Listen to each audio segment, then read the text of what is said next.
असं आहे की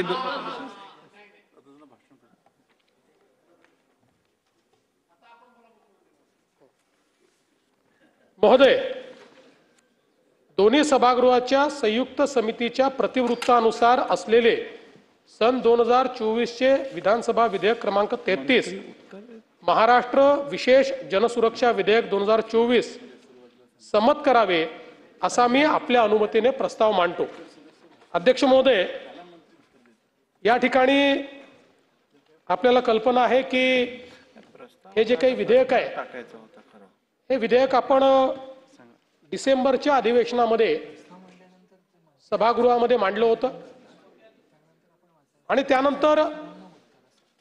सभासदांची अशी इच्छा होती की याच्यावर विस्तृत चर्चा झाली पाहिजे आणि राज्य सरकारलाही या विधेयकाबद्दल वेगवेगळ्या प्रकारच्या ज्या अफवा होत्या त्या अफवांना योग्य उत्तर मिळालं पाहिजे आणि लोकशाही पद्धतीनं हे विधेयक मंजूर झालं पाहिजे म्हणून आपण हे संयुक्त चिकित्सा समितीकडे पाठवायचा निर्णय घेतला। या संयुक्त चिकित्सा समितीमध्ये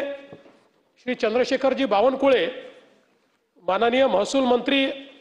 हे समिती प्रमुख म्हणून यांनी चांगलं काम त्या ठिकाणी केलं। या संयुक्त चिकित्सा समितीमध्ये सन्माननीय श्री जयंतराव पाटील, श्री नानाभाऊ पटोले, श्री भास्करराव जाधव, श्री विजय वडेट्टीवारजी, डॉक्टर जितेंद्र आव्हाडजी,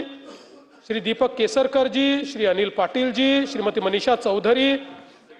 श्री मंगेश कुडाळकर, श्री अजय चौधरी, श्री रणधीर सावरकर, श्री तुषार राठोड, श्री राजेश पाडवी, श्री रमेश बोरनारे, श्री सिद्धार्थ शिरोळे, श्री मनोज कायंदे हे विधानसभा सदस्य आणि यांच्यासोबत विधान परिषदेचे सदस्य श्री सतेज उर्फ बंटी पाटीलजी, श्री विक्रम काळेजी, श्री शशिकांत शिंदेजी, डॉक्टर मनीषाताई कायंदे, श्री सुनील शिंदेजी, श्रीमती उमाताई खापरे, श्री ज्ञानेश्वरजी म्हात्रे व श्री अमित गोरखे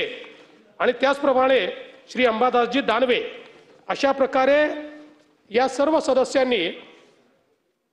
या विधेयकावर या ठिकाणी संयुक्त चिकित्सा समितीमध्ये काम केलं। पहिल्यांदा तर मी समिती प्रमुख आणि समितीच्या सर्व सदस्यांचे आभार मानतो